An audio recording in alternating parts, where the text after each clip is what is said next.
ہم اپنا آج کا سبق شروع کرتے ہیں۔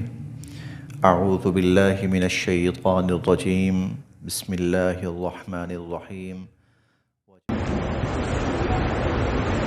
وَإِذَا اور جب، وَإِذَا اور جب، طَلَّقْتُمْ تم طلاق دے بیٹھو، وَإِذَا طَلَّقْتُمْ اور جب تم طلاق دے بیٹھو، النساء عورتوں کو یعنی بیویوں کو، وَإِذَا طَلَّقْتُمُ النِّسَاء اور جب تم عورتوں کو بیویوں کو طلاق دے بیٹھو، فَبَلَغْنَا اور وہ پہنچنے لگیں، پوری کرنے لگیں، اجلہن اجل عدت ہن اپنی، فبلغنا اجلہن اور وہ اپنی عدت پوری کرنے لگیں، اپنی عدت مکمل کرنے لگیں، فامسکوہن تو ان کو روک لو، فامسکوہن تو ان کو روک لو، بمعروف نیکی بھلائی کے ساتھ، فامسکوہن بمعروف تو ان کو روک لو نیکی بھلائی کے ساتھ، او یا سری رخصت کر دو، ہن ان کو، او سرحوہن یا رخصت کر دو ان کو، فارغ کر دو ان کو، طلاق دے دو ان کو، بمعروف بھلائی کے ساتھ، فامسکوہن بمعروف تو نیکی کے ساتھ ان کو روک لو، بھلائی کے ساتھ ان کو روک لو، او سرحوہن بمعروف یا نیکی اور بھلائی کے ساتھ ان کو رخصت کر دو، ولا اور نہ، ولا اور نہ، تمسکو روکو، ہن ان کو، ولا تمسکوہن اور نہ روکو ان کو، ضرارا نقصان پہنچانے کے لیے، تنگ کرنے کے لیے، ستانے کے لیے، لتعتدوا کہ تم ان پر ظلم کرو، ستانے کے لیے، ظلم کرنے کے لیے ان کو نہ روک کے رکھو، ولا اور نہ، تتخذوا بناؤ، آیات، ومن یفعل ومن اور جو، ومن اور جو، یفعل کرے گا، ومن یفعل اور جو کرے گا، ذالک ایسا، ومن یفعل ذالک اور جو ایسا کرے گا،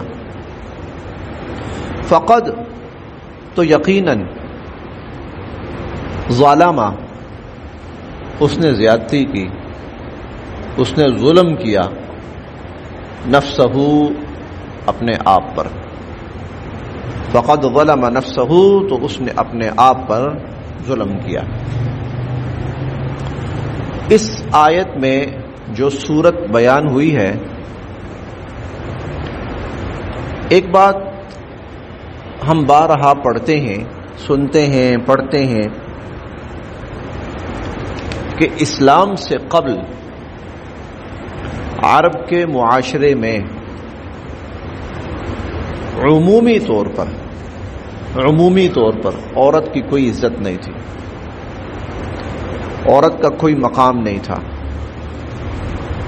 اور عورت کو ہمارے آج کل کے محاورے کے مطابق پاؤں کی جوتی سمجھا جاتا تھا، اسے بولنے کا کوئی حق نہیں تھا.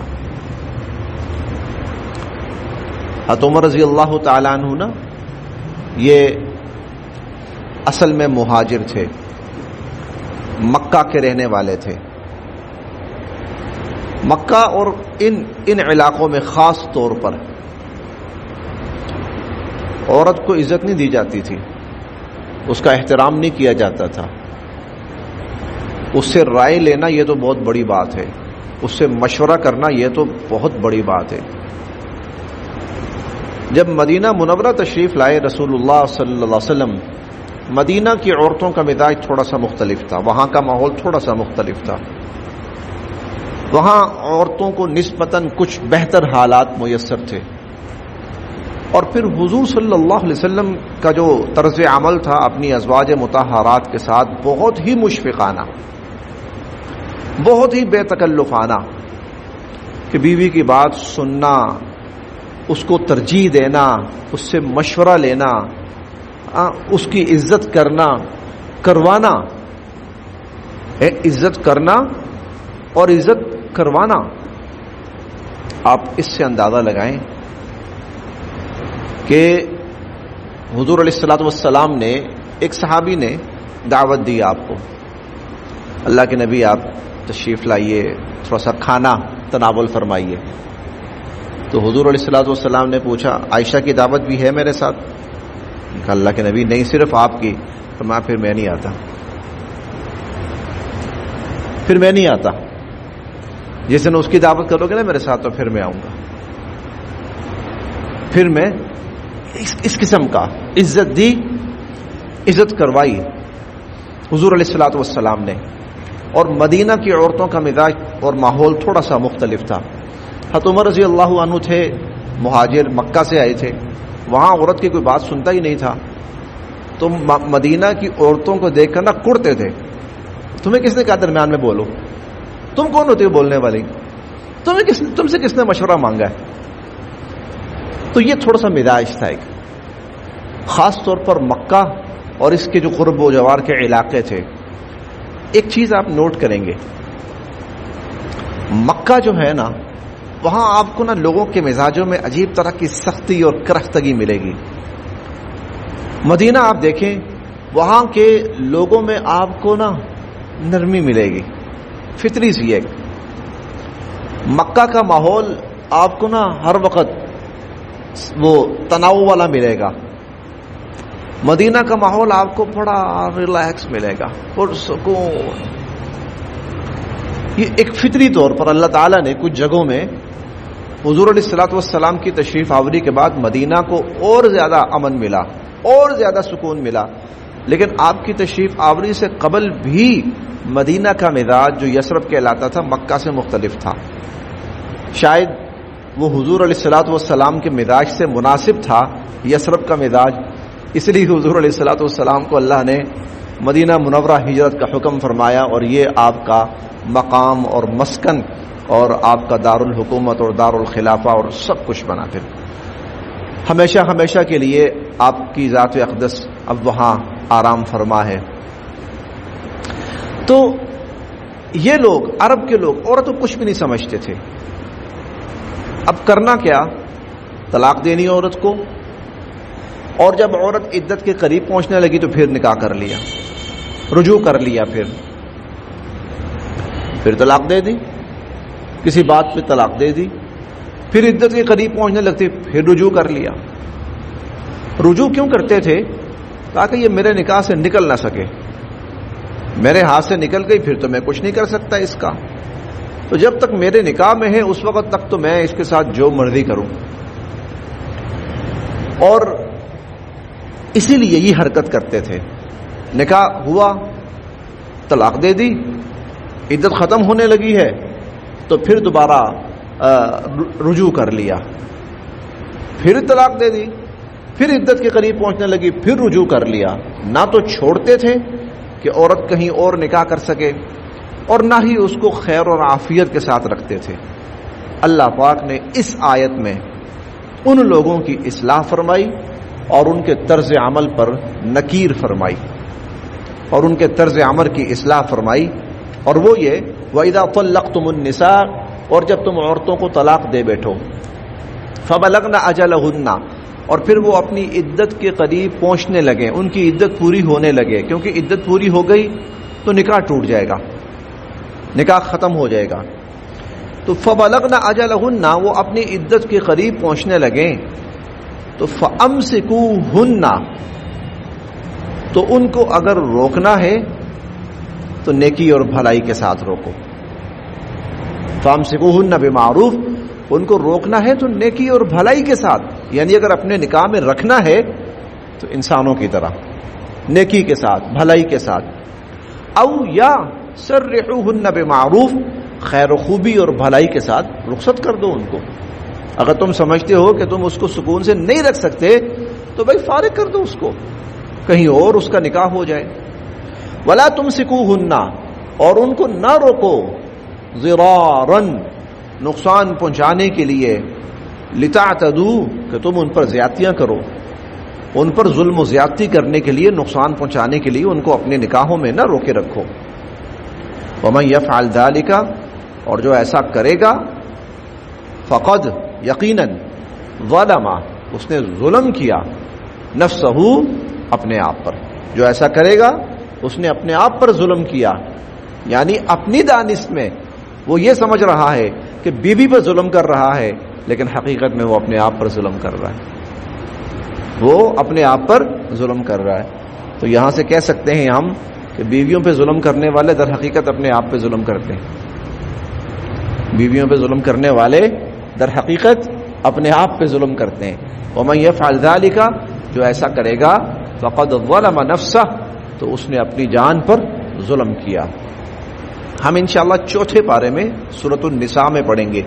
وعاشروہن بالمعروف، وعاشروہن بالمعروف، ان عورتوں کے ساتھ زندگی گزارو بڑے اچھائی کے ساتھ، بڑی بھلائی کے ساتھ، بڑی نیکی کے ساتھ، بڑی خیر و خوبی کے ساتھ. اور حضور علیہ الصلوۃ والسلام کا فرمان مبارک ہے، استوصوا بالنساء خیرا، میں تمہیں عورتوں کے بارے میں نصیحت کرتا ہوں کہ ان کے ساتھ خیر خوبی اور بھلائی کا معاملہ کرو. بیویوں کے بارے میں حضور علیہ الصلوۃ والسلام کی جو نصیحتیں ہیں نا، وہ ہر خاوند کو پڑھنی چاہیے، وہ ہر خاوند کو پڑھنی چاہیے کہ کتنی حضور علیہ الصلوۃ والسلام نے ان کی رعایت فرمائی. فإنما هن عوان عندكم، فرمایا کہ یہ ایک طرح سے سب کچھ چھوڑ چھاڑ کے تمہارے پاس قید ہے. یہ اپنے ماں باپ چھوڑ کر، بہن بھائی چھوڑ کر، کئی دفعہ اپنا خاندان چھوڑ کر، اپنا علاقہ چھوڑ کر، کئی دفعہ ملک چھوڑ کر، یہ تمہاری خاطر تمہارے ساتھ مقید ہے ایک طرح کی. تو ان کے ساتھ خیر کا معاملہ کرو، بھلائی کا معاملہ کرو. ایک دفعہ سفر پہ صحابہ کرام جا رہے تھے، خواتین بھی ساتھ تھیں. اب عموماً یہ ہوتا ہے کہ خواتین نسبتاً آہستہ چلتی ہیں، اور مرد کو اللہ تعالیٰ نے تھوڑی سی اس حوالے سے زیادہ ہمت دی ہے کہ وہ نسبتاً تیز چلتا ہے. عمومی طور پر ایسا ہوتا ہے. تو صحابہ کرام اپنی سواریوں کو تیز تیز چلا رہے تھے. ازواج، وہ جو خواتین تھیں، مسلمان خواتین، ان کی بیویاں تھیں، کوئی کسی کی بیوی، کوئی کسی کی بیوی، تو وہ گھسرتے گھسرتے پیچھے آ رہی تھی ان کے ساتھ ساتھ چلنے کے لیے. تو حضور علیہ الصلوۃ والسلام نے بڑا عجیب جملہ ارشاد فرمایا، مجھے وہ عربی کے الفاظ تو یاد نہیں ہے. آپ نے فرمایا آرام سے، آرام سے. آپ نے فرمایا یہ تو کانچ یا شیشے، کانچ کے، بلکہ آپ نے فرمایا یہ تو کانچ کے ٹکڑے، تو کانچ کے ٹکڑے ہیں، یہ تو بکھر جائیں گے، ٹوٹ جائیں گے، خراب ہو جائیں گے، گریں گے، ان کو نقصان پہنچے گا، ان کو نقصان پہنچے گا، آرام سے چلو. اس طرح کی بہت ساری جو واضح کرتی ہیں کہ خاوند کا اپنی بیوی کے ساتھ طرز عمل کیسا ہونا چاہیے. مجھے چند دن قبل ایک ساتھی کا ایک میسج آیا، بھیجتے رہتے ہیں نا مختلف لوگ اقوال زرنی اور اس طرح کے، تو تھوڑا سا میں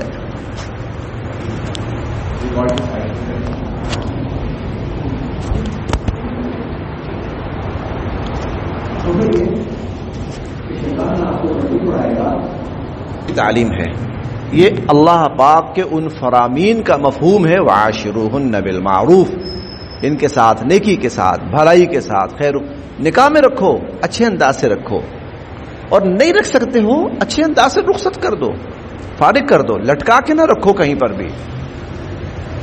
ومن یفعل ذلک، جو ایسا کرے گا، فقد ظلم نفسہ، اپنی جان پہ ظلم کرے گا، جو ایسا کرے گا اپنی جان پر ظلم کرے گا۔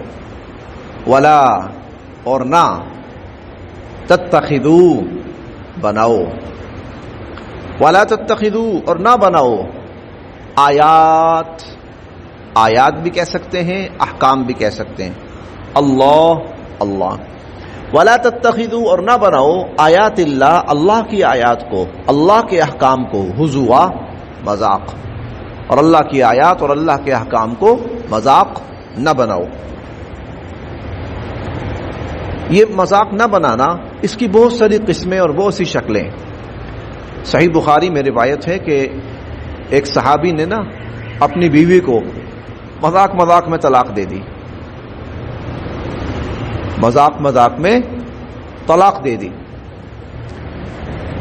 تو جب یہ واقعہ ہوا اور حضور علیہ الصلوۃ والسلام کے پاس وہ آئے تو حضور علیہ الصلوۃ والسلام نے فرمایا ثلاث جدہن جد وہزلہن جد، تین چیزیں ایسی ہیں وہ مذاق میں بھی کہو تو واقع ہو جاتی ہیں، حقیقت میں کہو تو واقع ہوتی ہیں، اور مذاق میں بھی کہو تو ہو جاتی ہیں۔ النکاح والطلاق اور والعتاق۔ ایک نکاح ہے، اگر کہیں مذاق میں بھی کوئی لڑکا کسی لڑکی سے کہہ دے اور لڑکی قبول کر لے، نکاح ہو جائے گا۔ اور طلاق کا معاملہ بھی یہی ہے کہ مذاق کے اندر بھی اگر کوئی اپنی بیوی کو طلاق دے دے تو طلاق ہو جائے گی۔ وہ یہ نہیں کہہ سکتا میں تو مذاق کر رہا تھا، حضور علیہ الصلوۃ والسلام نے فرمایا تین چیزیں مذاق میں بھی واقع ہو جاتی ہیں۔ تو مذاق میں اپنی بیوی کو طلاق دی، اس پر یہ آیت کا یہ حصہ نازل ہوا، وَلَا تَتَّخِذُوا آیَاتِ اللَّهِ هُزُوًا، اللہ کے احکام کو مذاق نہ بناؤ۔ اللہ اس قدر سنجیدہ معاملہ کہ جس سے خاندان ٹوٹتے ہیں اور جس سے نسلیں تباہ ہوتی ہیں، اور تم اس کو مذاق میں لے رہے ہو۔ وَلَا تَتَّخِذُوا آیَاتِ اللَّهِ هُزُوًا، اور اللہ کی آیات کو مذاق نہ بناؤ۔ وَاذْكُرُوا، اور یاد کرو، نعمت اللہ کا احسان، علیکم، جو تم پر ہوا۔ وَاذْكُرُوا نعمت اللہ علیکم، یاد کرو اللہ کا احسان جو تم پر ہوا۔ وما، اور جو، انزل، اتاری، علیکم، تم پر، من الکتاب، کتاب، اور اللہ نے تم پر کتاب اتاری، والحکمہ، اور اللہ نے حکمت اتاری، اور اس سے مراد حضور علیہ الصلوۃ والسلام کے فرامین مبارک ہیں، وہ بھی اللہ کی طرف سے اترے ہوئے ہیں۔ یعظکم بہ، اللہ تمہیں اس کے ذریعے سمجھا رہے ہیں، اللہ تمہیں اس کے ذریعے نصیحت کر رہے ہیں۔ واتقوا اللہ، اور اللہ سے ڈرو، واتقوا اللہ، اور اللہ سے ڈرو، واعلموا، اور جان رکھو، ان اللہ، بے شک اللہ تعالی، بکل شیء، ہر چیز کے بارے میں، علیم، جاننے والے۔ واتقوا اللہ، اور اللہ سے ڈرو، واعلموا، اور جان رکھو، ان اللہ، بے شک اللہ تعالی،